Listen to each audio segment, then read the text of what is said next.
합니다. 사랑하는 성도님들, 오늘 우리 찬양대도 우리 종료주일 관련된 찬양을 해줬지만 오늘은 교회 절기상 이 종료주일입니다. 종료주일은 이제 고난 주간을 시작하는 첫날이기도 하고요. 이제 예수님께서 십자가를 지시기 위해 예루살렘에 입성하신 그 날을 기념하는 그 날이 종료주일입니다. 그래서 복음서를 보면 이날 예수님이 어린 나귀를 타시고 예루살렘에 입성을 하시죠. 그때 많은 이 무리들이 종려 나무가지를 흔들면서 호산나 주의 이름으로 오시는 왕이여라고 이 환호성을 외치는 그런 모습들이 이 모든 공간 복음서에 이 종려 주일에 관한 이야기가 다 나옵니다. 그런데 여러분, 우리가 다 아시다시피 그렇게 많은 예루살렘의 무리들이 그렇게 주님을 환호했지만 사실 그 환호는 오래가지 못했죠. 얼마 지나지 않아서 그렇게 환호했던 사람들의 입에서 예수님을 향해서 십자가에 못 박아라 라고 외치는 그런 또 외침이 터져 나온 것을 우리가 보게 됩니다. 그래서 오늘 우리가 함께 읽은 오늘 누가복음 19장 28절부터 44절의 말씀도 이 종료주일 사건을 다루고 있는 본문이죠. 그래서 저는 오늘 성도님들과 오늘 이 누가복음 본문을 통해서요, 이 종료주일의 중요한 의미인 예수님이 이 예루살렘의 어린 나귀를 타고 입성하신 그 의미와 또 누가복음은 좀 아주 특별한 한 장면을 기록하고 있는데, 그건 뭐냐면 누가복음에 나오는 거예요. 예수님께서 이 예루살렘에 들어가시면서 우십니다. 그래서 예수님께서 그 우시는 그 의미는 뭐냐 하는 것을 이 두 가지를 좀 살펴보려고 합니다. 그래서 여러분들이 누가복음을 좀 우리가 본문 들어가기 앞서서 좀 배경적인 그런 이해를 돕고자 말씀을 드리면, 성경에서요, 특별히 이 복음서에서 이제 하나님께서 이 땅 가운데 예수 그리스도를 보내시죠. 보내셔서 예수님이 이제 공생애를 시작하시는데, 그 예수님의 공생애 사역 처음부터 이제 십자가에서 죽으시고 부활하시고 승천하시기까지, 그때까지 예수님께서 계속해서 선포하셨던 복음이 있습니다. 여러분, 그 복음이 뭘까요? 복음이 뭐죠? 하나님 나라 복음입니다. 여러분이 꼭 머릿속에 넣어두십시오. 무슨 복음이요? 하나님 나라 복음이라는 거예요. 그래서 예수님께서 그러니까 공생이 처음부터, 이제 여러분들이 이제 사도행전을 보면 분명히 알 수 있는데, 바로 승천하시기 바로 전까지 이 하나님 나라 복음을 전하시는데, 그럼 이 하나님 나라 복음이 뭐냐는 거죠. 이걸 압축해서 정리해서 말씀드리면, 하나님 나라 복음은 그러니까 하나님께서 하나님 나라의 왕으로 예수님을 이 땅에 보내신 거예요.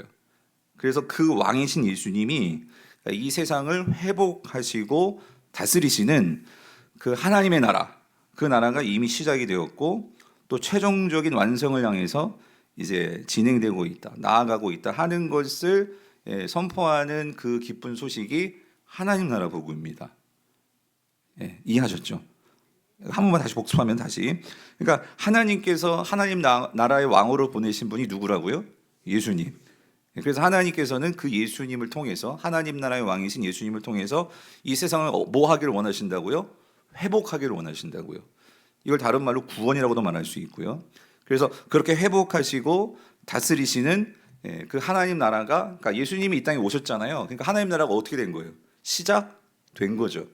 시작이 되었고, 하지만 이것이 완전하게 지금 이루어진 건 아니에요. 계속해서 진행이 되고 있고, 그래서 오늘 우리 교회를 통해서 하나님 나라가 계속해서 어떻게 돼요? 확장되어 가고 있고, 그 하나님 나라가 계속해서 이 땅 가운데서 세워져 나가고 있는 거죠. 아멘이십니까? 그거에 관한 그 기쁜 소식이 하나님 나라 복음이라는 거예요. 그래서 여러분들이 이 복음서를 읽을 때는요, 좀 눈으로 확인하실 게 있어요. 뭐냐면 이 예수님께서 시작하시는 이 하나님 나라가 어떻게 도래하였고, 어떻게 시작하였고, 이게 어떻게 확장되어 가는지를 여러분이 좀 눈으로 보시면서 이 복음서를 읽을 그런 필요가 있습니다. 근데 우리가 4개의 복음서가 있잖아요. 마태, 마가, 누가, 요한, 이 4개의 복음서가 있는데, 이 4개의 복음서 중에서도 이 하나님 나라가 도래하였고 이것이 정말 확장되어 가는 모습을 가장 선명하게 잘 보여주는 복음서가 있는데요. 그게 뭘까요? 그게 누가복음이라는 거예요.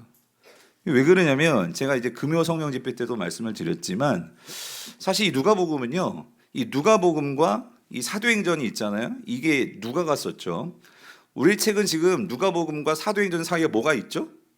요한복음이 있죠, 신약성경에. 근데 요한복음을 싹 빼내면 본래는 누가복음과 사도행전은 한 권의 책이었어요. 근데 이거를 이제 요한복음을 가지고 좀 구분해 놓았는데, 그래서 여러분 이렇습니다. 여러분들이 누가복음을 읽고 우리가 지금 새벽에 큐티하고 있잖아요. 근데 누가복음을 읽고 사실은 어디로 넘어가야 되냐면 요한복음으로 넘어가는 게 아니라 어디로 넘어가야 되냐면 사도행전으로 넘어가서 여러분들이 누가복음과 사도행전을 좀 연이어서 읽어볼 필요가 있어요. 그러면 분명하게 뭐가 드러나냐면요, 사실 이제 오늘 우리가 살펴보겠지만 그 하나님 나라의 왕으로 오신 그 예수님이 이제 예루살렘에 들어가신다는 것은 이제 선명하게 하나님 나라가 시작이 되었음을 이제 선포하시는 그런 모습이 오늘 종료주일 예수님이 입성하시는 그 내용이거든요. 그래서 예루살렘에서 그 하나님 나라가 시작이 됩니다. 근데 그 예루살렘에서 시작된 하나님 나라가 이제 어떻게 되죠? 그 온 유대와 사마리아와 땅끝까지 이르러서, 그래서 오늘 이 좁은 곳 쌍문동에까지 그 하나님 나라가 우리 교회를 통해서 확장되고 전파되는 이 모습이 어디서 분명히 나타나요? 사도행전에서 그것이 분명하게 보여진단 말이죠. 그래서 성도님들, 오늘 우리가요 이 누가복음뿐만 아니라 사도행전, 더 크게 보면 모든 신약 성경이 그렇지만 오늘 우리가 이 하나님 나라의 관점에서 오늘 우리가 이 누가복음을 보면은요, 그러니까 하나님 나라가 어떻게 이것이 그 예수님으로부터 도래하였고 확장되어지는지를 분명하게 볼 수 있다, 그 소리죠. 그래서 이런 관점에서 오늘 우리가 이 예수님이 예루살렘에 입성하시는 누가복음 19장 28절 44절의 말씀은요, 그냥 단지 예수님께서 예루살렘에 낙이 타고 들어가셨다, 그렇게 한 사건 봐서는 안 되고요, 하나님 나라가 어떻게 이 땅 가운데서 예수 그리스도를 통해서 시작이 되었고 그 하나님의 왕이신 예수 그리스도가 예루살렘에 들어가심으로 인해서 그 하나님 나라가 선명하게 어떻게 우리에게 드러나는지를 보여주는 그 말씀이 오늘 본문이라는 거예요. 그래서 여러분들이요, 이 하나님 나라의 관점에서 오늘 본문을 보면은요, 여기에서요 세 가지가 분명하게 드러납니다. 오늘 예수님의 예루살렘 입성 사건을 통해서 말이죠. 첫 번째는 뭐냐면 그 하나님 나라의 왕으로 오신 예수님을 통해서요, 하나님 나라의 실체가 무엇인지가 오늘 본문을 통해서 분명하게 드러납니다. 즉 다시 말하면 하나님 나라의 본질이 뭐냐, 이게 오늘 사건이 우리에게 말해주는 것이고요. 두 번째는요, 그렇게 하나님 나라가 임했는데요, 그 하나님 나라에 대해서 사람들이 어떻게 반응을 했느냐, 또 직접적으로는 이 예루살렘 사람들이 어떻게 반응을 했느냐, 그 사람들의 반응이 나타나고요. 그리고 세 번째는 그 사람들에 대한 반응에 대해서 예수님은 무슨 일을 하시느냐, 심판과 구원을 하시는데, 이 세 가지가요 오늘 사건을 통해서 분명하게 우리에게 나타난다는 거죠. 그래서 성도님들, 우리가 이 하나님 나라의 관점에서요, 오늘 우리가 이 하나님 나라의 왕으로 오신 예수님으로 오늘 본문을 봐야 오늘 본문이 제대로 이해가 된다는 거예요. 자, 그래서 우리가 좀 요 관점에서, 하나님 나라 관점에서 이제 오늘 본문을 좀 잘 살펴보겠는데요. 먼저 우리 28절을 다시 한번 읽어볼게요. 같이 읽어보겠습니다. 시작. 예수께서 이 말씀을 하시고 예루살렘을 향하여 앞서서 가시더라요. 아멘. 자, 여러분 28절은요, 여러분들이 시간이 되시면 꼭 지난 금요 성령 집회 때 말씀을 좀 들어보셨으면 좋겠어요. 이게 연결되는데요. 그러니까 28절, 오늘 이 28절은요, 그러니까 이 누가복음의 전체 구조의 그 흐름에서요, 그러니까 매우 중요한 하나의 전환점이 되는 게 오늘 본문입니다. 이게 무슨 말이냐면, 이 전환점이라고 했죠. 무슨 말이냐면, 그러니까 예수님의 사역에 있어서요, 새로운 전환. 다시 말해 예수님은 지금까지 19장 27절까지는요, 이 9장 51절부터 19장 27절까지는 예수님이 예루살렘을 향해서 가시는, 이동하는 그러한 본문의 내용이거든요. 근데 드디어 28절에서 이제 예루살렘으로 들어가시는 바로 그 본문으로 전환되는 게 19장 28절이에요. 그래서 이 본문은요, 예루살렘이라는 것은 사실 예수님의 사역의 절정이거든요. 예수님은 누가복음에서는 예수님이 이동해 가십니다. 근데 예수님이 이동하시는 그 최종 목적지가 어디냐면 그곳이 어디예요? 장소적으로 예루살렘이라는 거예요. 예수님은 예루살렘을 향해서 가십니다. 근데 왜 예루살렘을 가시느냐? 그 예루살렘에서 예수님께서 거기에서만 하시는, 거기에서만 이루시는 사역의 절정이 있어요. 그게 뭘까요? 십자가의 죽으심이라는 거예요. 예수님의 사역의 정점은요, 십자가에서 죽으시는 거예요. 그런데 결국은 예루살렘에 가는 목적은 뭐예요? 죽으러 가시는 거예요. 죽으러 가시는데, 그런데 여기서요, 참 예수님이 그 십자가의 죽음을 위해서 가시는데 그 모습이요, 참 너무나 당당하세요. 이거를 알 수 있는 게 뭐냐면 여기 28절 다시 보면은요, 이 단어요. 예수님이 예루살렘을 향해서 가시는데, 그래서 많은 무리들이 주님을 따랐거든요, 제자들도. 근데 예수님은 어떻게 가시느냐? 자, 어떻게 가시더라? 앞서서 가시더라, 그 소리예요.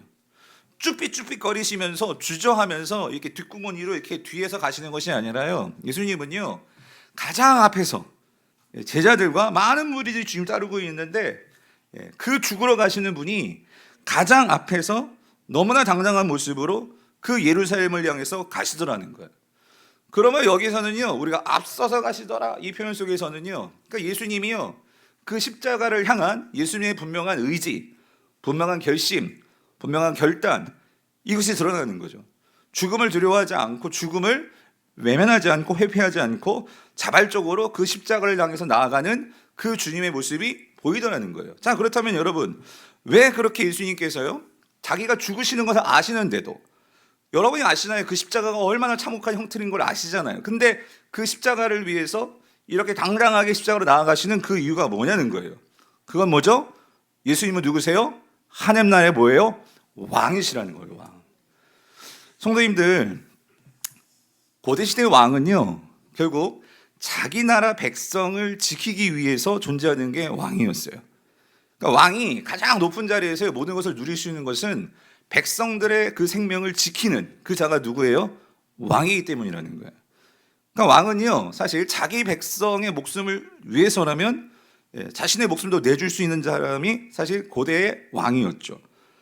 그래서 예수님은요, 이 땅에 오실 때부터, 이 땅에 태어나실 때부터 어떤 사명을 갖고 태어나셨냐면요, 바로 하나님 나라의 그 자기 백성을 지키기 위해서, 그들을 구원하기 위해서 이 땅에 오신 분이 누구세요? 예수님이시라는 거예요. 그래서 여러분들이 마태복음 1장 21절을 보면 거기 예수님이 처음 나실 때 천사가 이런 말씀을 하시잖아요. 1장 21절 뭐래요? 아들을 낳으리니, 자, 이름을 뭐하라? 예수라 하라. 이는 그가 누구 백성? 이게 중요해요. 누구 백성?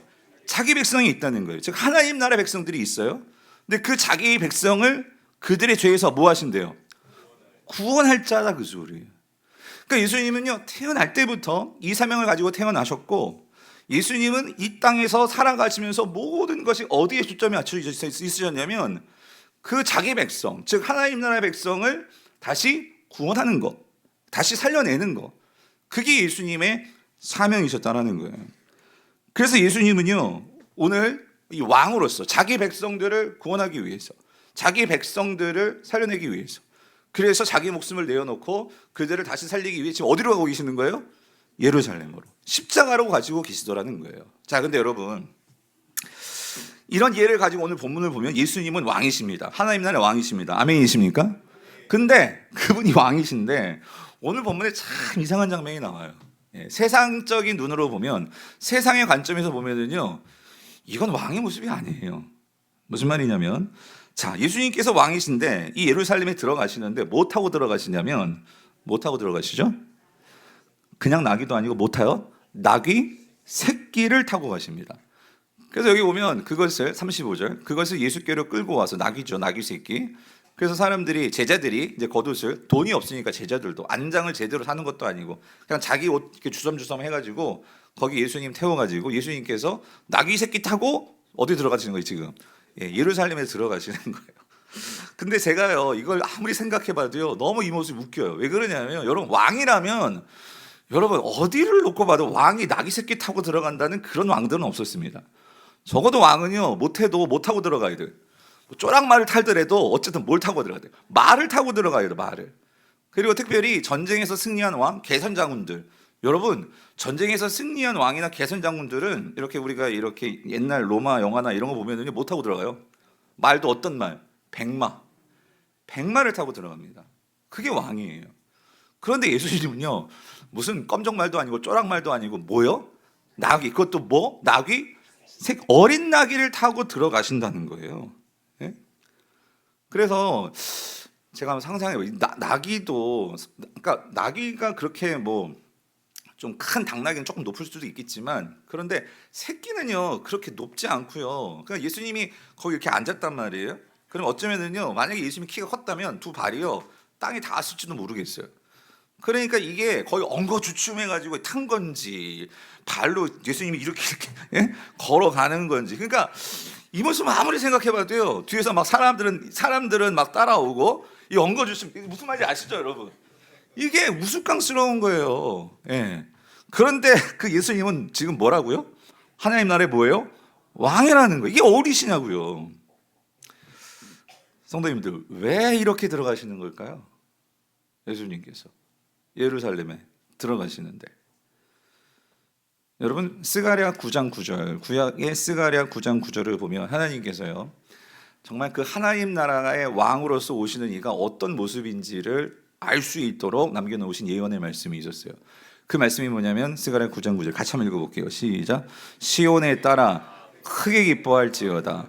예루살렘에 따라 즐거이 부를지어다. 보라, 내 왕이 내게 임하시리니 그는 공의로우시며 구원을 베푸시며 겸손하여서 나귀를 타시나니 나귀의 작은 것 곧 뭐예요? 나귀 새끼라는 거예요. 그러니까 무슨 말이냐면 구약에서 하나님께 이미 예언을 하셨습니다. 뭘 예언하셨냐면 앞으로 내가 너희에게 메시아 하나님 나라의 그 왕을 보낼 건데, 그 왕은 어떤 왕이냐? 그는 공의로 다스리시고 그리고 구원을 베풀 것이고 겸손하여서 그는 뭘 타고 들어갈 거냐면, 뭘 타고 들어간대요? 나귀 새끼를 타고 들어갈 거라는 거예요. 그러므로 여러분, 예수님이 나귀 새끼를 타고 가신 것은요, 다른 거 타고 갈 수도 있었겠죠. 그런데 그걸 타시는 것은요, 예수님은 바로 하나님이 그 예언하신 뭐라는 거예요? 하나님 나라의 뭐예요? 왕이시라는 거예요. 그걸 분명하게 드러내주고 그 구약의 말씀을 성취하시는 분이 누구시라는 거예요? 예수님이시라는 거죠. 그래서 성도님들, 여기에서요, 그러니까 예수님께서 나귀를 타셨다는 것은 이거는 그러니까 상징적인 의미가 있는 거예요. 어떤 의미가 있냐면, 그 하나님 나라는 어떤 나라이냐? 그러니까 그 하나님 나라의 대표로서 예수님은 왕이시잖아요. 그 하나님 나라는 어떤 나라이냐를 우리에게 보여주시는 건데요. 여러분, 이런 거예요. 세상 나라의 왕들은요, 자신의 힘과 권력과 돈과 그 모든 것을 과시하고 나타내기에 그들은요, 백마를 타고 들어가야 돼요. 그리고 말을 타고 가야지만 사람들이 높게 우러러 보면서요, 그래서 사람들로부터 그러한 존경과 인정과 그러한 내가 성공한 왕이야, 내가 힘 있는 왕이야, 그런 것들을요, 내가 타고 있는 말과 전차와 그런 것들을 통해서 드러내는 게 세상 왕이었어요. 그런데 하나님 나라의 왕은요, 그런 이 세상의 왕들과는 다르다는 거예요. 하나님의 나라가 다스려지는 방식은요, 이 세상의 방식과는 다르다는 거예요. 예수님께서 나귀를 타고 들어가시는 거는요, 그냥 나귀 타고 들어갔다 그거를 보여주는 게 아니고요. 하나님 나라는 어떤 나라냐 하는 거예요. 하나님 나라는요, 이 세상의 방식으로 그렇게 다스려지는 나라가 아니고요. 하나님 나라는 오직 자기 부인을 통해서, 겸손함을 통해서 섬김과 사랑으로 다스려지는 그 나라가 뭐예요? 하나님의 나라라는 거예요. 그 하나님의 나라의 왕이, 여러분, 하나님은요, 이 모든 것을 가지신 분이세요.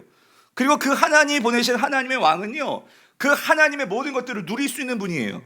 그러면 무슨 백마입니까? 아니, 무슨 천마리, 그 어마어마한 말을 이끌고도 들어갈 수 있는 분이 하나님 나라의 왕이실 거예요. 그런데 그분은요, 그 모든 것들을 다 내려놓으시고, 왜요? 그것은 세상 나라의 왕들이 추구하는 방식이거든요. 근데 하나님 나라의 왕은요, 세상의 왕과는 다르다는 거예요. 그분은 철저히 그 모든 것들을 다 부인하시고 가장 겸손한 모습으로, 섬김의 모습으로, 사랑으로 그 다스림을 보여주시는 분이 예수님이라는 거예요. 왜 그러냐면, 하나님 나라는요, 이 세상의 방식으로 그렇게 통치되고 다스려지는 나라가 아니라 오직 하나님의 그 사랑과 하나님의 그 겸손과 하나님의 그 섬김을 통해서 하나님의 나라가 드러나고 그 하나님 나라가 확장되는, 그것이 하나님 나라의 모습이기 때문이라는 거예요.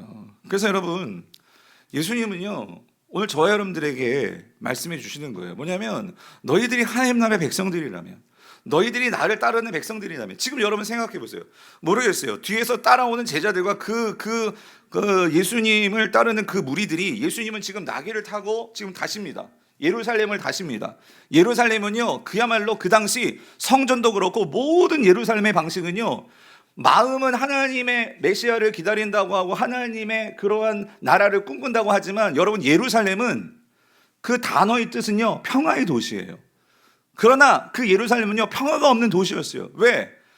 그 평화의 도시가요, 그 모든 이스라엘뿐만 아니라 거기에는 모든 로마의 군대들도 있고요, 그 하나님 나라의 백성들도요, 자신이 하나님 나라의 백성이라고 하는 유대인들도요, 종교 지도자들도요, 그 예루살렘에서는요 철저히 어떤 방식을 따르고 있었느냐?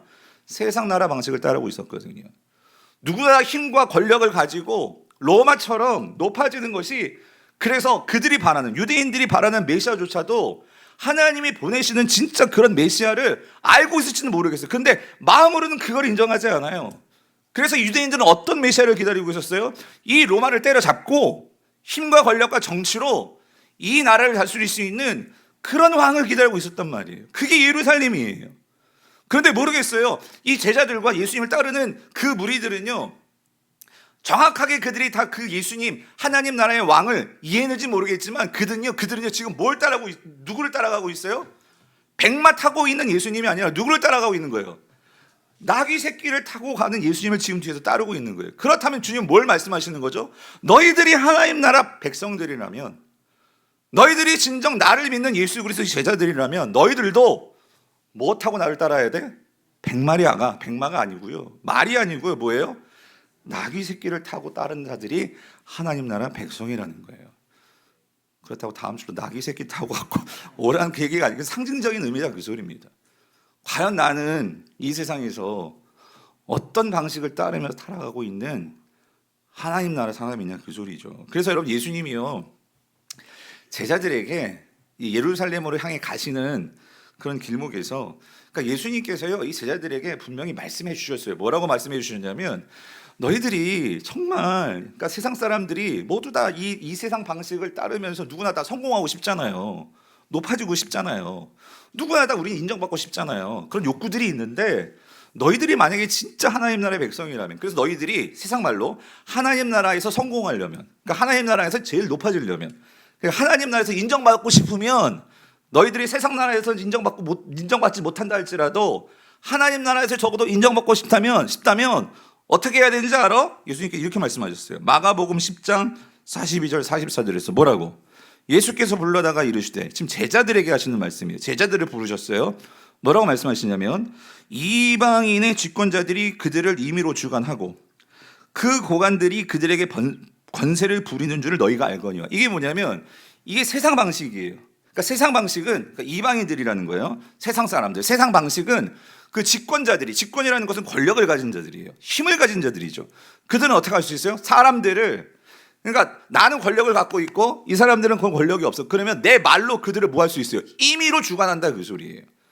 그리고 고관들은, 그래서 사람들을 어떻게 해요? 자신의 권세를 가지고 사람들을 어떻게 해요? 부린다, 그 소리예요. 그러니까 이 세상을 살아가는 사람들은 그 모습을 보니까 다 나도 뭐 갖고 싶어? 권세를 갖고 싶어. 그러니까 내가 뭐가 되고 싶어? 높은 고관이 되고 싶은 거예요. 그러니까 모두가 다 이 세상에서 살아가다 보면 우리가 이 방식을 바라보면서 이게 성공이라고 생각한다, 그 소리예요. 솔직히 우리도, 저도 여러분도 이 세상 살다 보면 우리가 트는 모든 뭐 영화며 드라마며 세상 돌아가는 방식이 그거 아니에요? 근데 예수님이 뭐라고 말씀하시냐면, 너희들이 정말 나를 따라오는, 나귀 새끼 타고 가고 있는 나를 따르는 너희들이 정말 하나님 나라의 백성들이라면 너희들은 생각을 바꿔야 돼. 너희들이 정말 하나님께 인정받으려면 어떻게 되느냐? 43절 44절 같이 읽어볼게요. 시작. 너희 중에는 뭐예요? 그렇지 않을지니. 이 말은 하나님 나라 방식은요 세상 나라의 방식과는 다르다, 그 소리예요. 너희들은 그렇게 살아서는 안 돼. 너희들은 그게 아니야. 왜? 하나님 나라의 백성이니까. 그럼 하나님 나라의 방식은 뭔데? 예수님 말씀하시죠. 뭐라고 말씀하세요? 너희 중에 누구든지 어떻게 해요? 크고자 하는 자는, 요즘 말로 말하면 성공하고 싶으면, 너희들이 하나님 나라에서 정말 인정받고 싶으면, 너희들이 교회 나오면서 정말 하나님께 사랑받는, 인정받는 자가 되고 싶으면 뭐 하래요? 너희를 뭐 하는 자가 되고? 섬기는 자가 되고. 44절. 너희 중에 누구든지 뭐예요? 으뜸이 되고자 하는 자는, 무슨 말이에요? 1등이 되고 싶은 자는, 인정받고 싶은 자는, 하나님께 가장 사랑받고 싶은 자는 뭐 하래요? 모든 사람이 뭐예요? 고관이 돼요? 뭐가 돼요? 종이 되어야 하리라. 여러분, 이 말씀 너무나 잘 아는 말씀이죠.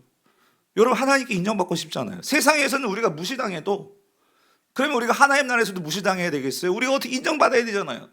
주님이 말씀하시는 거예요.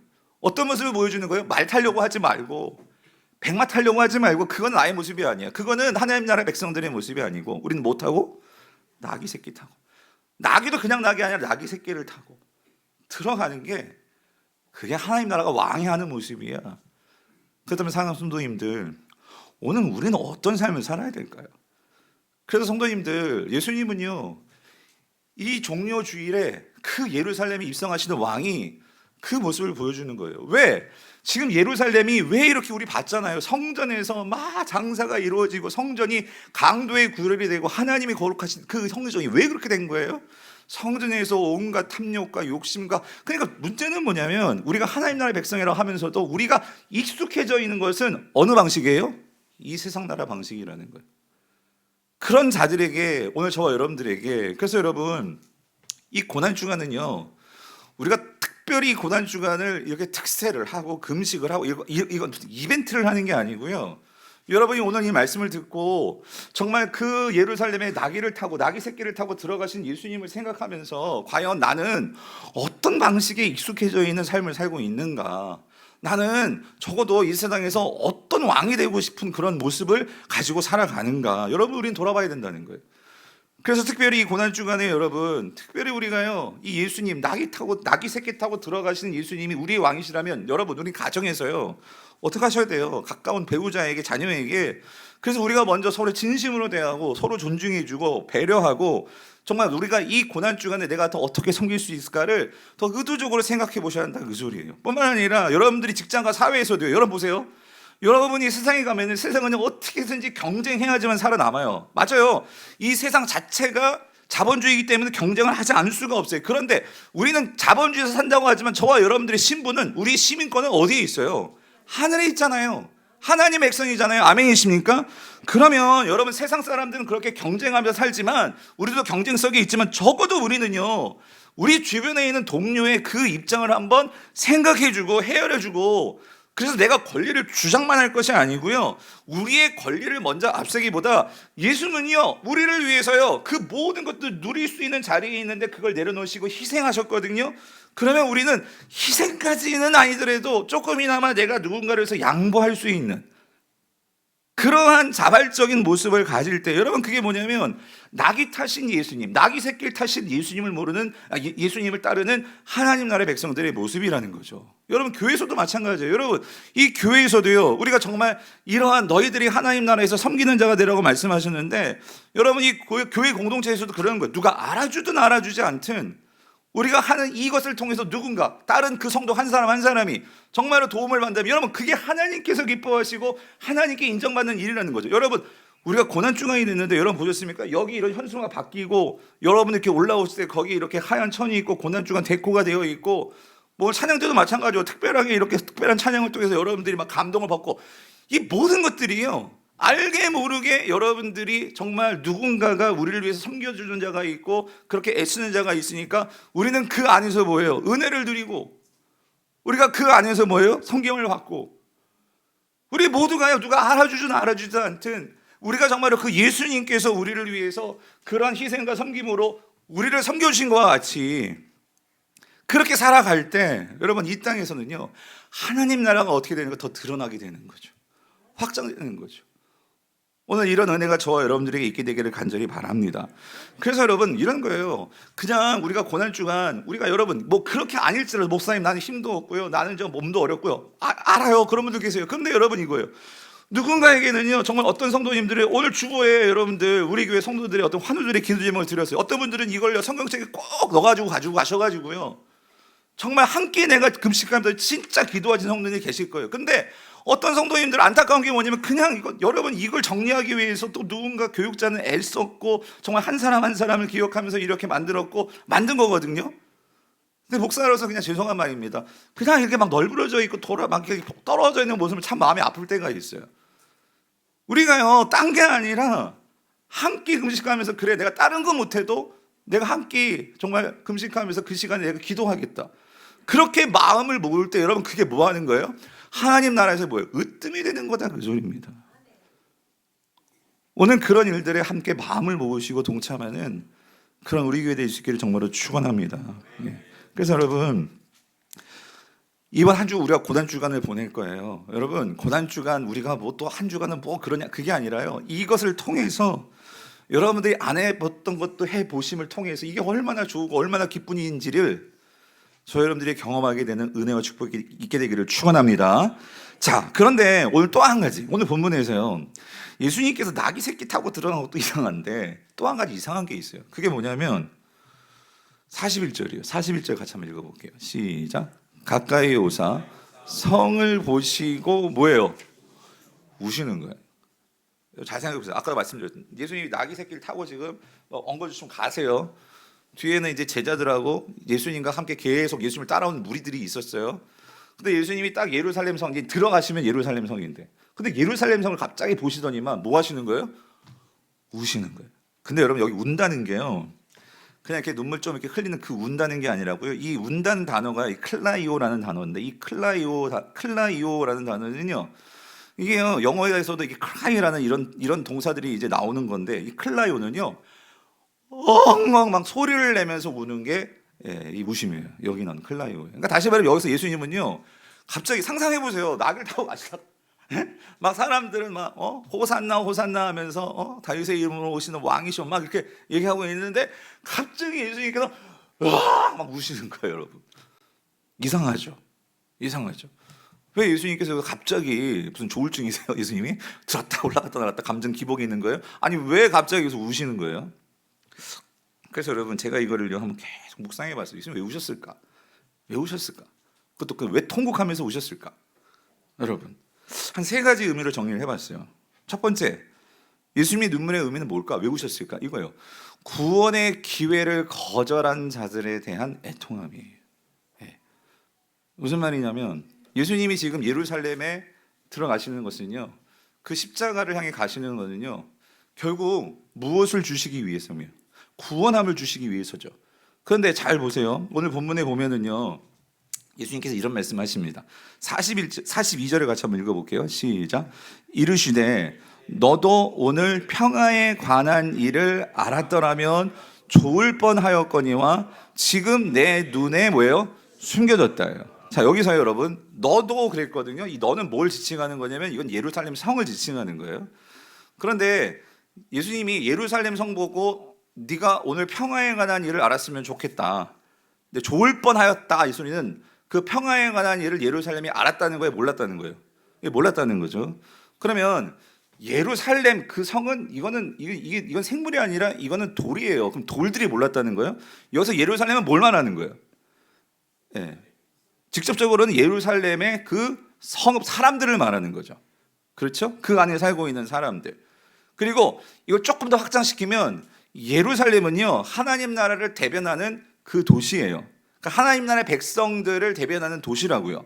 그렇기 때문에 이 예루살렘은요, 어떤 의미에서는 전체 이스라엘을 대변한다고 할 수도 있어요.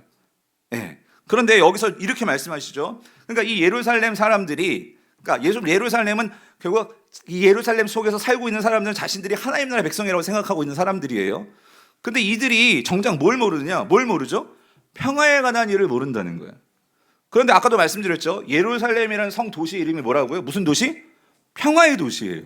그러면 여러분, 평화의 도시에 살고 있는 사람이니까 예루살렘 사람들은요, 자신들이 생각하기에 평화를 모른다고 할 수 있을까요? 자신들은 평화를 안다고 할 거예요, 분명히. 그리고 실제로 여러분, 평화라는 단어는요, 여러분, 평화의 뜻이 뭐죠? 사실 예루살렘 사람들에게는요, 숱한 그들의 구약의 역사 속에서요, 전쟁으로 정말 많은 어려움을 당했던 사람들이거든요. 그렇기 때문에 유대인들에게 있어서요, 그들에게서 평화는요, 1차적으로는요, 전쟁이 없는 상태예요. 그죠? 그럼 전쟁이 없는 상태가 되려면은요, 그들이 바라는 평화는 뭐였을까요? 그들이 수많은 전쟁을 치르면서 어려웠기 때문에요, 그들은요, 정말 예전의 다윗과 같이 정말 강한 군사력과 정말 강한 부강한 어떤 리더십을 가지고 우리 이스라엘 사람들을요, 보호해주고 지켜줄 수 있는, 그래서 로마로부터 해방시켜주고 우리를 잘 먹고 잘 살게 해줄 수 있는 진짜 그런 평화를 가져다 줄 수 있는 왕을 바랬다, 그 소리예요. 그런데 예수님이 뭐라고 말씀하시냐면요, 그 예루살렘 사람들에게 너희들이 오늘 이 진짜 평화에 관한 일을 좀 알았으면 좋겠는데 너희들이 그 진짜 평화에 대해서는 안다 모른다? 모른다는 거예요. 그러니까 무슨 말이냐면 예수님이 지금 예루살렘에 들어가시는 것은요, 진짜 하나님이 주시고자 하는 진짜 평화를 주시려고 하는 건데 이 사람들은요 그거를 알아보지를 못한다 그 소리예요. 요즘 말로 말하면 여러분, 이 평화는요, 이게 구약에서 보면, 구약으로 말하면 이 평화라는 단어는요 너무나 중요한, 이게 샬롬이에요. 샬롬. 그래서 여러분, 성경에서요 이 창세기의 에덴 동산에부터 이 요한계시록 끝까지 결국 하나님께서는요 이 하나님 나라를 완성하실 거예요. 에덴과 같은 그런 하나님 나라가 하나님 나라의 그런 본질인데, 하나님 나라의 그 본질, 하나님 나라의 그 상태는요 한마디로 구약에 나오는 단어로 표현하라고 하냐면 그게 샬롬이에요. 샬롬은요 신적인 다스림과 신적인 은혜로 충만한 상태가 샬롬이에요. 참 이게 아이러니한 게, 그래서 지금 이스라엘 사람들은요 지금도 무슨 인사를 하냐면 샬롬이라는 인사를 해요. 그들은 지금도 평화를 원해요. 근데 사실 지금 중동 지역이 정말 전쟁에 정말 그런 계속해서 일어나는 정말 화약고죠. 그런데 여러분, 예수님께서요 이런 거예요. 이 평화를 주시려고 하는데, 오늘날 우리도 한번 생각해 보세요.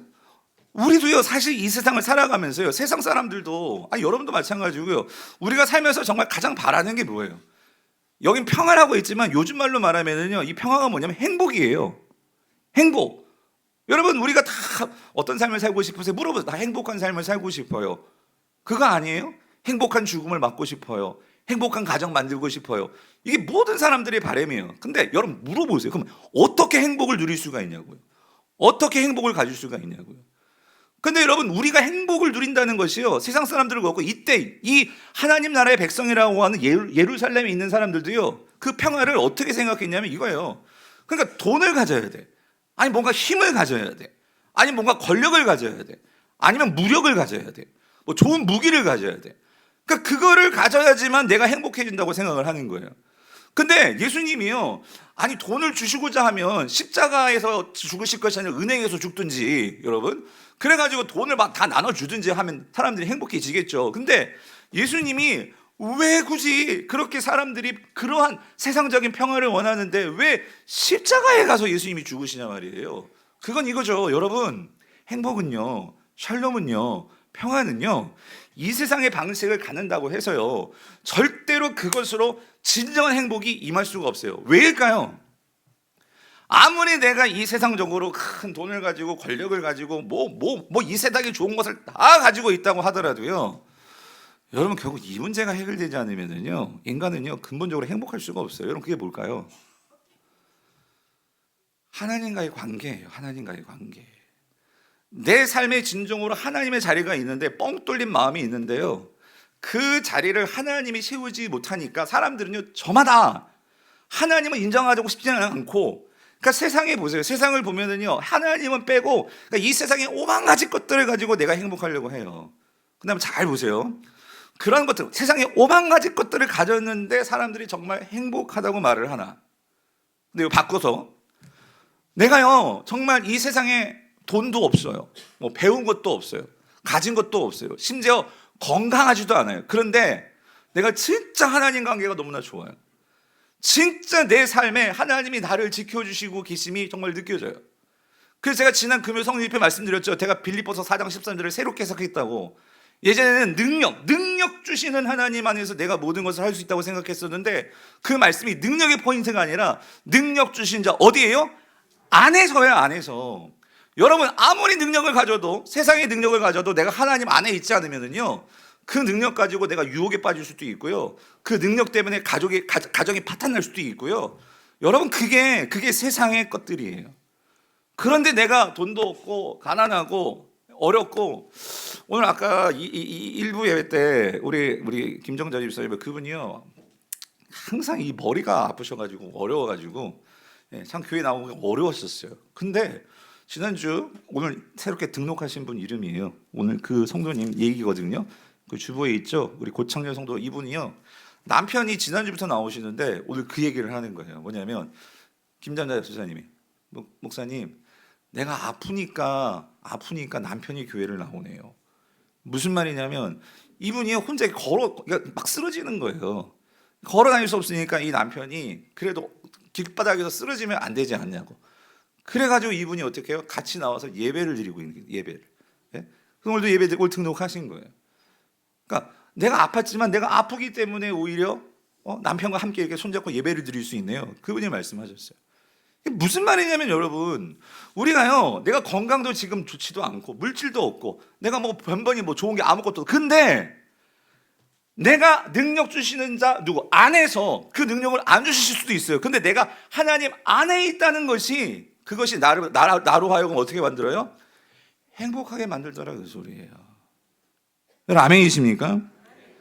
그래서 성도님들, 예수님은요 이거를 주시고자 하는 거예요. 이거를. 그래서 여러분 요한복음 16장 33절에서 예수님께서 이렇게 말씀하시죠. 같이 읽어볼게요. 시작. 이것을 너희에게 이르는 것은 너희로 내 안에서 어떻게 해요? 평안을 누리게 하려 함이라.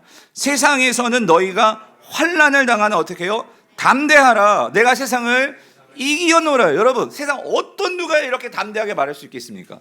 내가 세상을 이겼기 때문에 너희들이 내 안에 있으면, 나와 함께 관계한다면 너희들은 진짜 이 샬롬을 누릴 수 있어. 평안을 누릴 수 있어. 그래서 예수님은요 이 평안을 주시고자 지금 이 예루살렘으로 들어가는데, 그런데 문제가 뭔지 아십니까? 이 예루살렘 사람들은요 그 예수님의 평안을 거부했다는 소리예요. 왜? 지금 예루살렘에서 돌아가는 이런 삶의 현실을 보니까 그거 갖고는요 평안하지 않을 것 같아. 내가 로마같이 뭔가 힘이 있어야 될 것 같아. 내가 로마같이 뭔가 돈이 있어야 될 것 같아. 내가 로마같이 무슨 권력을 가져야 될 것 같아. 그래야 평안할 것 같아. 그러니까 사람들이요 그거를 거부한 거예요. 그래서 여러분 42절 다시 보세요. 42절 보니까 이렇게 말씀하시죠. 이르시되 너도 오늘 평안에 관한 일을 알았더라면 좋을 뻔하였거니와 지금 내 눈에 어떻게 돼요? 숨겨졌도다. 그 예수님이 보이지를 않는 거예요. 하나님의 왕이 진정한 평화를 주시려고 하는데 이게 보이지가 않는 거예요. 왜 안 보였을까? 참 이것도 궁금해요. 근데 여러분 오늘 본문에서요 이 예수님이 평화를 가지고 오셨는데도 이게 보이지 않는 그 대표적인 그 예 한 사람이 나와요. 한 사람의 분류가 나와요. 그게 누구일까요? 종교 지도자들이에요. 여러분 오늘 보면 39절을 보세요. 39절을 보면 같이 읽어볼게요. 시작. 무리 중 어떤 바리새인들이 말하되 선생님이요 당신의 제자들을 뭐하래요? 책망하소서. 여러분 참 제가 읽어보면서 저 자신에게 정말 긴장하게 된 건 뭐냐면 이겁니다. 여러분 바리새인들은요 성경의 전문가였습니다. 그러면 이 사람들은요 스가랴 아까 봤던 9장 9절 말씀 알았을 거예요. 분명히 하나님께서요 그 어린 나귀 새끼를 타고 그 메시아가 온다는 거 알았을 거예요. 그런데 참 놀라운 게 뭔지 아세요? 오늘 제자들과요 지금 예수님을 따르고 있는 사람들은요 그들 성경 전문가들은 아니었어요. 그런데 그들이 어떤 하나님의 정말 은혜인지 그건 잘 모르겠지만 어쨌든 본문에서는요 이들은요 오늘 찬양대가 찬양했던 그 찬양이에요. 뭐냐면 이들은요 그 예수님이 나귀 새끼를 타고 가는데 그들은 주님을 뭐라고 찬양했어요? 호산나 다윗의 이름으로 오시는 왕이시여라고 그들은요 예수님을 뭐로 인정해요? 메시아로 인정했어요. 근데 여러분 이 바리새인들 보세요. 이 바리새인은 성경의 전문가들이에요. 근데 예수님 보고 메시아라고 해? 뭐라고 불러요? 선생이요. 선생이요. 네? 선생이요. 그리고 뭐래요? 아니 당신의 제자들이 그 나귀 타고 가는 예수님 보고 메시아라고 하는 거 그것 좀 하지 말라고, 그것 좀 하지 말게 하라고 책망하고 있는 거예요. 사랑하는 성도님들 참 이상하지 않아요? 어떻게 하나님 말씀을 잘 알고 있는 전문가들인데 어떻게 하나님 말씀이 스가랴 9장 9절에서 메시아가 나귀 새끼를 타고 간다 분명히 예언했는데 이 사람들이 왜 그거를 모를까요? 아니라고 생각돼요. 뭐예요? 여러분 사람이 교만해지면은요 하나님의 말씀을 읽어도요 그 말씀이 제대로 보이지 않는다 그 소리입니다. 무슨 말이냐면 이 사람들은요 하나님의 말씀을 많이 알고 모르고 그게 중요한 게 아니고요 내가 정말로 이 하나님의 말씀을 많이 알지만 그것을 가지고 오히려 뭐예요? 나를 드러내고 나를 높이고 너희들 하나님의 말씀도 몰라, 나는 하나님의 말씀 많이 알아. 그러면서 하나님의 말씀이 뭐가 되어버렸느냐? 하나의 나의 장신구가 되어버렸어. 난 이렇게 하나님 말씀 많이 아는 그러한 나는 대단한 사람이야. 여러분 교만하면은요 하나님 말씀 많이 알아도 그 말씀이요 내 마음을 바꿔놓지를 못해요. 그러나 여러분 하나님 말씀을 많이 알고 적고 떠나서요 정말 그 예수님을 바라보면서 끝까지 따라가는 자들은요 여러분 삶이 바뀌는 거예요. 그러면 사랑하는 분들 기억하십시오. 예수님은요 이러한 서기관들, 종교 지도자들, 그리고 예루살렘에 있으면서요. 그러니까 여러분, 예루살렘에 산다는 거는요, 자신들에게 얼마나 프라이드가 있겠어요. 요즘 말로 말하면 강남에 사는 거예요. 압구정동에 사는 거예요. 왜? 가장 삐까뻔쩍하고 가장 좋은 곳에서 사니 얼마나 그 삶이, 여러분, 예루살렘은 수도예요, 수도. 그리고 예루살렘 뭐가 있어요? 성전이 있어요. 그런 곳에 내 집이 있고요. 거기서 살아요. 그러니 적어도 예루살렘에 사는 사람들 얼마나 이 프라이드가 강했냐고요. 그런데 그들은 정녕 누구를 못 알아봤어요? 예수님을 못 알아보는 거예요. 예수님을 거부하는 거예요. 그럴 때 예수님이 뭐예요? 그게 안타까운 거예요. 하나님의 아들로서 내가 지금 들어가는데도 그 예수를 못 알아보는 그러한 그 구원을 거부하는 자들을 볼 때 예수님은 뭐예요? 통곡하시는 거예요. 통곡하시는 거예요. 그래서 여러분, 사실 예수님이요, 참 이게 예수님이 사실은 이게 예루살렘 들어가기 전부터 이 말씀을 예언하셨어요. 그거 아세요? 여러분, 누가복음 13장 34절을 보면요, 예수님께서 먼저 이런 예언을 하셨어요. 같이 읽어볼게요. 시작. 예루살렘아, 예루살렘아, 선지자들을 죽이고 내게 파송된 자들을 돌로 치는 자여, 암탉이 제 새끼 날개 아래 모음같이 내가 너희 자녀를 모으려 한 일이 몇 번이냐? 그러나 너희가 뭐 했다고요? 원하지 않는 거예요.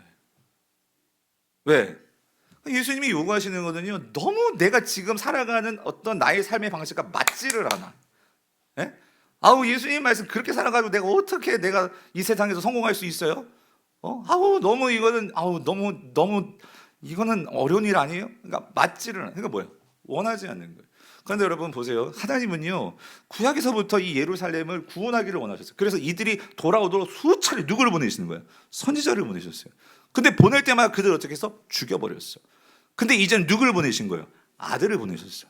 근데 그 아들마저도 뭐 하는 거예요? 거부하는 거예요. 근데 여러분, 제가 이걸 보면서요, 이건 우리에게 어떻게 적용할 수 있을까? 근데 여러분, 이게 오늘 우리의 상황도 될 수 있겠다. 무슨 말이냐면, 여러분, 예수님께서요, 이제 부활하시고 승천하셔서 하늘로 가시면서요, 마치 오늘 예수님이 이 예루살렘에 입성하시는 것처럼 오늘 저와 여러분의 마음속으로 입성하도록 들어오시도록 넣어주신 분이 계세요. 그게 누구예요? 그게 누구예요? 성령님입니다. 그렇다면 여러분이 지금 이 자리에 앉아 있다는 거는요, 뭐냐면요, 성령님이 지금 내 속에 들어와 계신다는 거예요. 아멘이십니까? 그러면 여러분 이거예요. 여러분은 그 성령님이 내 안에 들어오신 그분을 얼마나 그분을 인정하고 그분을 존중하고 그분의 말씀을 들으려 하십니까? 아니면 성령님이 내 안에 계시는데 지금도 여러분에게 하나님은 끊임없이 말씀하시는데 나와 전혀 상관없는 말씀이고 나에게 거부되는, 그러니까 거부감을 주는 말씀이라고 그것을 받아들이지 않고 여러분들이 그것을 무시한다면 여러분 오늘 이게 지금 바리새인들하고 똑같은 우리가 될 수 있다, 그 소리예요. 그래서 사도 바울이 말하는 거예요. 로마서 8장 14절, 13장 14절에서 뭐라고? 너희가 육신대로 살면 반드시 어떻게 해요? 죽을 것이로되 성령으로서, 영으로서 몸의 행실을 어떻게 해요? 죽이면 살리니. 14절. 무릇 하나님의 영으로 인도함을 받는 사람은 곧 누구다? 하나님의 아들이야. 무슨 말이에요? 하나님 나라의 백성이다. 내가 하나님 나라의 백성이라는 걸 어떻게 알 수 있어요? 내 안에 계신 성령님은요, 지금도 끊임없이 여러분들에게 말씀하실 거예요. 그렇게 하면 안 돼. 혹은 너 그렇게 생각하지 말고 좀 다시 한번 생각해봐. 성령님은 항상 우리에게 말씀하십니다. 말씀을 통해서 또 여러분들에게 어떤 상황들을 통해서 말씀하십니다. 근데 그때마다 주님, 맞아요. 내가 정말 잘못 생각하고 있어요. 한번 해볼게요. 내가 새벽기도 나와볼게요. 내가 정말 남을 위해서 한번 내가 금식하면서 기도해볼게요. 그런 마음이 주신다면, 여러분이 그것대로 여러분 행하신다면, 그게 바로 뭐예요? 지금 낙이 새끼 타고 가시는 그 주님을 뭐 하는 거예요? 여러분이 따라가시는 거죠. 성령님의 인도함을 따라가시는 저와 여러분 될 수 있기를 축원합니다. 두 번째로 예수님의 눈물의 의미는 뭐냐면요, 이거예요. 다가올 예루살렘의 심판에 대한 통곡입니다. 무슨 말이냐면, 여러분 43절 44절을 같이 한번 읽어볼게요. 같이 읽겠습니다. 시작.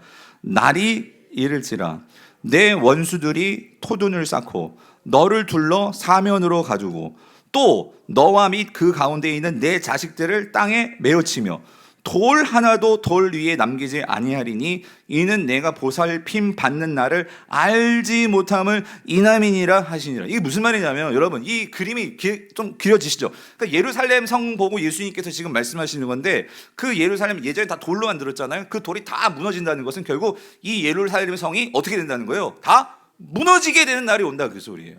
그러니까 무슨 말이냐면 지금 예수님께서 그 평화를 주기 위해서 오셨는데도 지금 이 예루살렘 사람들이 그 평화를 받아들였어요? 거부했어요? 거부한단 말이에요. 그 거부에 대해서 그러면 하나님은 뭐 할 수밖에 없느냐? 그 성을 뭐 할 수밖에 없어요? 심판하실 수밖에 없다 그 소리예요. 그래서 이것은요 예루살렘의 심판을 예언하시는 건데 이 말씀이요 여러분 우리가 잘 알죠? 세계사 공부하신 분들은 아실 거예요. AD 70년경에 로마의 이 티투스 장군이 이 예루살렘 성을 정말 어떻게 합니까? 돌 하나 남기지 않고 성전과 그 모든 성을 어떻게 해요?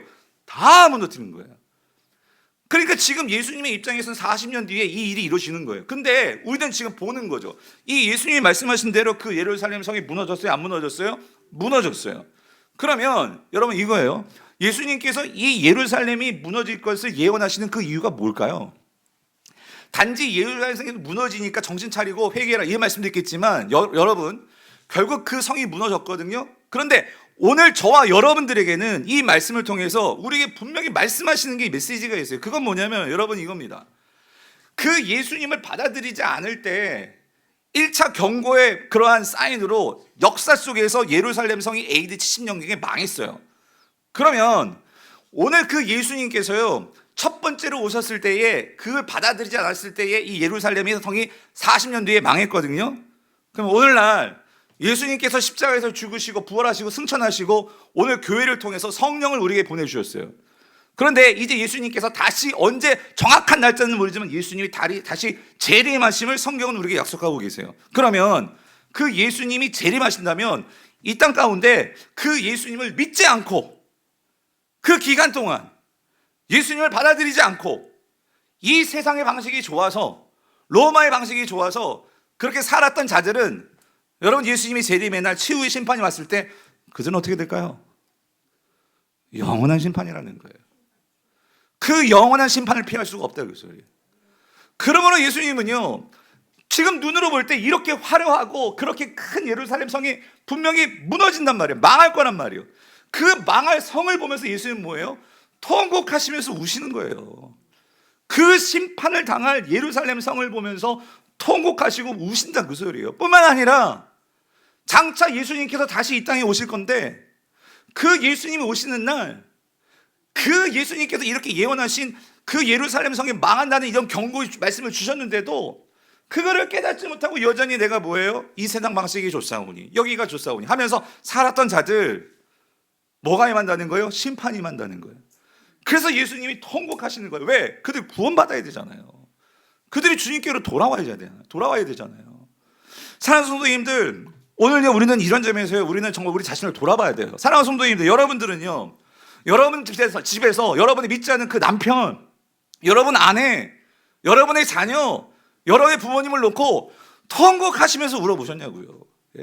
정말 그들이 주님께로 돌아오지 않는다면 그들에게요 정말 그 예루살렘 성이 돌 하나 정말로 남겨지지 않고 완전히 무너진 것처럼 여러분이 지금 성지순례 가보세요. 완전히 그 모든 성벽과 성전이 다 무너지고요. 그 성전에 지금 뭐가 있죠?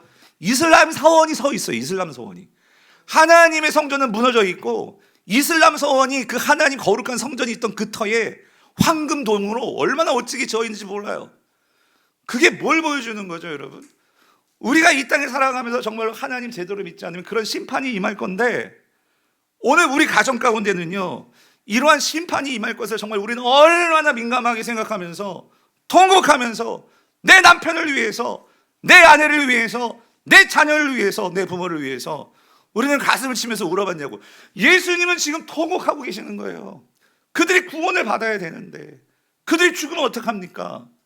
그래서 사랑하는 성도님들 고난주간은요 우리가 그거를 생각하면서 보내는 거예요. 예수님이 이토록 우리를 사랑하셔서 그렇게 통곡하시면서 구원을 위해서 이 땅에 오셨는데 과연 우리는 우리 가정 목사님 해도 안 돼요. 매번 한다. 그렇기 때문에 우리가 뭐예요? 하나님 정말 내 힘으로 안 됩니다. 주님 성령께서 나에게 능력 주셔서 정말 그들에게 정말 따뜻한 말 한마디 정말 그들의 마음을 움직일 수 있는 그런 복음의 능력이 나에게 있게 하여 주시옵소서. 우리가 그걸 놓고 통곡하면서 그래서 이 새벽을 깨우고 기도하자 그 소리입니다. 마지막으로 한 가지 사랑하는 성도님들 오늘 예수님의 눈물의 의미는요 그래서요 예수님은요 이런 모든 것들을 결국 회복시키기 위해서 주님은 십자가를 향해서 가시는 거예요. 그래서 십자가를 가시면서 우시는 거는요 뭐죠? 정말 죄인들을 구원해야 되는데 구원하시고자 하는 그들을 향한 사랑의 눈물이었다는 거예요. 그래서 여러분 뒤에 가서 예수님께서 23장 28절에 보면은요, 28절 보여주세요. 23장 이 말씀은요, 지금 예수님이요 머리엔 가시관을 쓰시고 그리고 십자가를 지시고 그 골고다를 향해서 정말 힘겹게 걸어가시는 그 장면인데, 거기에서요 예루살렘에 있던 여인들이 그 모습을 보고 너무나 안쓰러워가지고 눈물을 흘립니다. 근데 그때 예수님께서 하시는 말씀이 뭐라고 말씀하시냐면, 예수께서 돌이켜 그들을 향하여 이르시되 예루살렘의 딸들아 나를 위하여 울지 말고 누구를 위해 울래요? 너희와 너희 자녀를 위해서 울라, 그 소리예요. 나는 이 사명 감당하기 위해서 왔기 때문에 나보고 아유 얼마나 아프셨을까, 얼마나 힘드셨을까, 그거 울지 마. 나는 100번이고 이 십자가를 줄 수 있어. 왜냐하면 너희들을 구원해야 되니까. 그렇기 때문에 너희들이 정말 울어야 될 것은 뭐냐면 너희와 너희 자녀들이 하나님께 돌아오는 거야. 이거를 놓고 정말 울어야 돼. 무슨 말이죠? 여러분, 예수님께서요 왜 그토록 우시는 거예요? 정말 한 영혼이라도, 여러분의 남편, 여러분의 자녀, 여러분의 그 부모 한 영혼이라도 정말 구원받아야 되는데, 그래서 예수님은 뭐예요? 지금 십자가를 향해서 가고 계시다, 그 소리예요. 왜냐하면 십자가는요 그 하나님의 사랑의 증표이기 때문에. 그래서 주님은요 그 사랑의 눈물을 흘리는 거예요. 여러분을 사랑하신단 말이에요. 여러분의 가정을 사랑하신단 말이에요. 이 나라를 사랑하신단 말이에요. 그러므로 그 마음을 가질 때 우리는 어떻게 해요? 예수님의 마음을 가지고 우리도 누구를, 내 이웃을, 내 부모를, 내 친구를 사랑하고 그들을 위해서 우리도 기도하고, 그래서 우리가 하나님 나라의 백성들로서 정말 겸손과 자기 부인과 사랑의 마음으로 우리도 그들을 뭐 할 수가 있는 거예요? 섬길 수가 있다, 그 소리입니다. 말씀을 맺겠습니다. 사랑하는 성도님들, 내일부터 이제 고난주간이, 아니 오늘부터 고난주간이 시작이 되었어요. 바라기는 이번 고난주간이 여러분 두 가지를 꼭 머릿속에 정말 새기시고, 예수님이요 나귀 새끼를 타고 들어가셨어요. 그리고 예수님은요 통곡하셨어요. 우리가 그 예수님의 눈물을 생각하면서 결국 그 예수님의 눈물이 어디로 연결돼요? 여러분과 저를 구원하시는 십자가의 보혈로 결국 연결이 되는 거예요. 그래서 그 십자가의 보혈이 우리를 완전히 새롭게 하시는 구원의 은혜. 그래서 여러분 이번 특세 제목이 뭐예요? 십자가의 은혜, 보혈의 능력이에요. 이러한 은혜들을 경험하시는 저와 여러분 될 수 있기를 주님의 이름으로 축원드립니다. 오늘 말씀을